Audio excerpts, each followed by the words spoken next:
As-tu déjà eu cette sensation que l'argent entre et disparaît simplement? Tu essaies même de t'organiser. Tu coupes une dépense ici, une autre là, mais à la fin du mois, il semble que rien n'ait changé. Si ça t'arrive, ce n'est pas parce que tu gagnes peu, c'est parce qu'il y a beaucoup de dépenses superflues qui drainent ton énergie financière sans que tu t'en rendes compte. Aujourd'hui, je vais te montrer comment le minimalisme financier peut t'apporter de la clarté, du contrôle et faire durer ton argent, même si tes revenus sont encore modestes.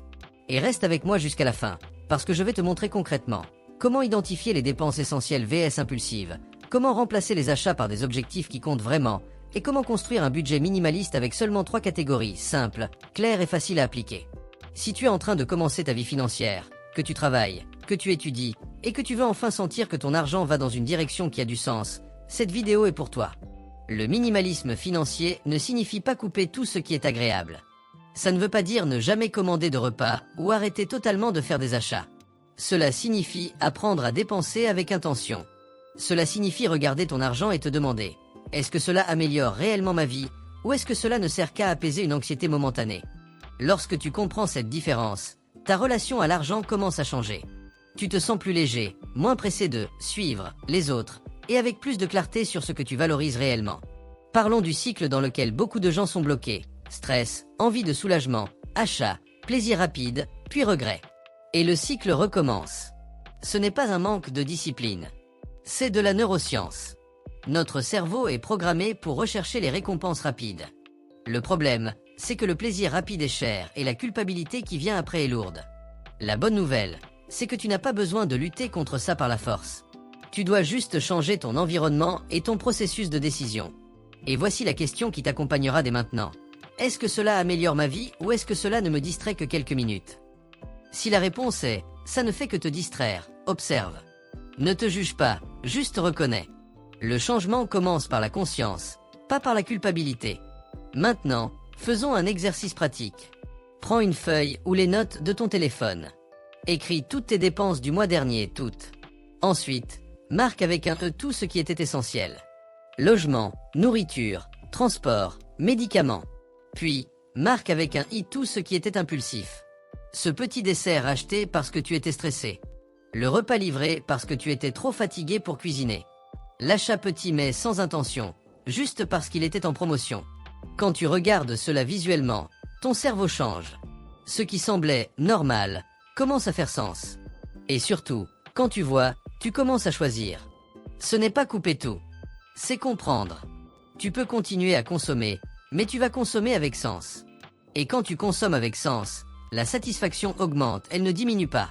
Passons maintenant à la deuxième action, la substitution consciente. Au lieu de 3 petits achats que tu oublies en 2 jours, choisis une expérience dont tu te souviendras pendant des mois. Au lieu d'acheter des vêtements parce que « je n'ai rien à mettre », tu peux créer une garde-robe simple, polyvalente et fonctionnelle. Au lieu de commander un repas, pourquoi ne pas organiser une soirée cuisine avec des amis? Lorsque tu remplaces les impulsions par des expériences ou des objectifs, tu échanges la dopamine contre l'ocytocine. Tu échanges le plaisir rapide contre le plaisir profond. Et ça change tout. Voici maintenant le modèle qui va organiser ta vie financière, sans tableur compliqué ni calcul impossible. C'est le budget minimaliste en 3 catégories. 60% pour vivre. Logement, nourriture, facture, transport. 30% pour grandir. Tout ce qui te fait progresser, apprendre ou évoluer. Cours, livres, projets, outils, matériel. 10% pour la liberté. Épargne, réserve, investissement, sécurité future. Ce modèle fonctionne parce qu'il réduit le nombre de décisions. Il crée du flux et de la direction. Si tu gagnes peu pour le moment, pas de problème. Commence avec 5% pour la liberté. L'important n'est pas le montant, c'est l'habitude. Avec le temps, la part augmente naturellement, car la clarté crée des surplus. Et quand il y a surplus, tu respires enfin. Et qu'est-ce qui change quand l'argent cesse de disparaître? Tu ressens de la paix. Tu sens que tu reprends le contrôle. Tu commences à voir le choix. Tu vois l'avenir et il devient possible. Le minimalisme financier ne change pas seulement ton compte en banque. Il change ton esprit. Il change ton estime. Il change ta façon de vivre. Alors maintenant, je veux que tu prennes un engagement envers toi-même.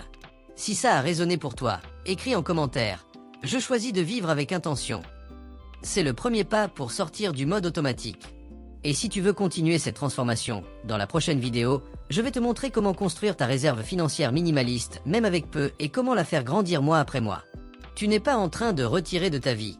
Tu es en train de construire une vie qui fait 100. Tu reprends le contrôle.